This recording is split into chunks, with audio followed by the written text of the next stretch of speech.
Number 2, ningependa kushukuru watu wa media kwa kazi kubwa ambayo wanafanya. Na mimi kama mtu wa tutam nataka niambie serikali ya kwamba hawa ndugu zangu ambao wako hapa Jacaranda ambao ni watu wa media wanafanya kazi mpaka usiku waweze kuangaliwa, kwa sababu nikiangalia 90% of them wako na ari na utashi na wamesomea kazi ya mambo na journalism, lakini hawana kamera. Ni kweli ama si kweli? Ndugu zangu wamejituma lakini hawana kamera. Kwa hiyo naomba serikali waweze kujitolea, waangalie vijana, wapate kamera nzuri ili waangazie miradi ya serikali. Nao katika hoja ya kwamba eti William Ruto je anaweza kutolewa na United Opposition ama hataweza kutolewa, mimi nataka niseme ya kwamba kile kitu ambacho kiko na ndugu zangu wale wa opposition, jambo la kwanza hawana agenda yoyote. Huo ni ukweli, that is crystal clear, ukweli ulio wazi kabisa. Bora niseme hivyo. Kila uchao wanasema agenda ni kutoa Ruto, agenda ni kutoa Ruto. Sasa je, Ruto akitoka, what next? What will happen? Haya, jambo lingine, ukiwa anaongea uangalie vizuri. Mmoja anakuja anasema ya kwamba Orengo ndo atakuwa flag bearer wa United Opposition. Mwingine anakuja anasema ya kwamba Sifuna tosha. Mwingine anakuja anasema ya kwamba Matiang'i tosha. Imefikia wakati United Opposition wanaanza kupigana, kushikana mashati, wakiwa wanamenyana kujua nani anatakiwa kuongoza opposition yao. Lakini ukiangalia wale watu ambao katika serikali kama sisi wote mpaka ndugu yangu mkubwa Moshi wanao tunasema Ruto tosha. Kwa hiyo sisi kama watu ambao wanaenda serikali tuko united.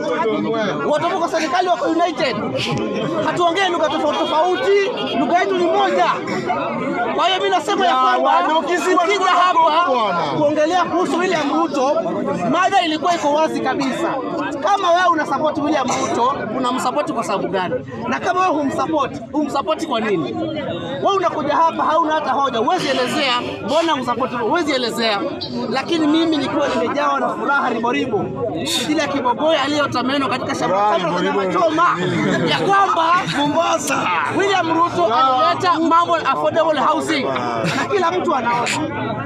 William Ruto akaleta mambo ya Hustler Fund, ambayo Hustler Fund 50+ billion was dispersed to 20+ million people that Kenyans, wakapata hiyo Hustler Fund ambao wengi wetu pia hawajalipa. Lakini vile vile William Ruto ameweza kumake sure ile mambo ya stima imeenda mpaka ushago, kila pahali ukienda sasa hii stima iko kila pahali. Lakini William Ruto vile vile ako na mpango kabambe wa kuweza kushikilia vijana kama 27. Now for the interest of time nataka niseme ya kwamba serikali mmefanya kazi nzuri, na mimi ni rafiki yenu, na mimi niko ndani ya serikali, na mimi pia ni mwanasiasa.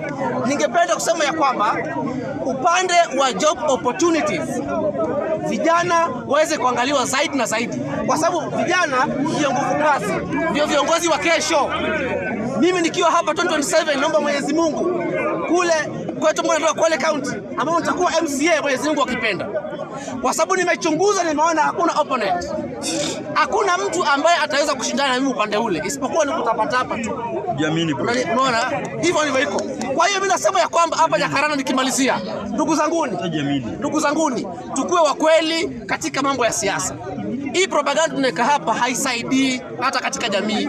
Lakini tukiwa kweli katika siasa, hiyo ndio kujenga kama vijana, na hata wanasiasa ndio wataona hawa jamaa wana kitu cha kuongelea. Lakini propaganda kila uchao haisaidii. Kwa hiyo namalizia nikisema ya kwamba vijana tusifate mambo ya propaganda, tufate ukweli, tukue united, na ndio serikali itaweza kufanya kazi smoothly na tutaweza kusaidika. Nafasi za kazi zikitoka, serikali naomba usiangalie kijana wa one term ama kijana wa two term.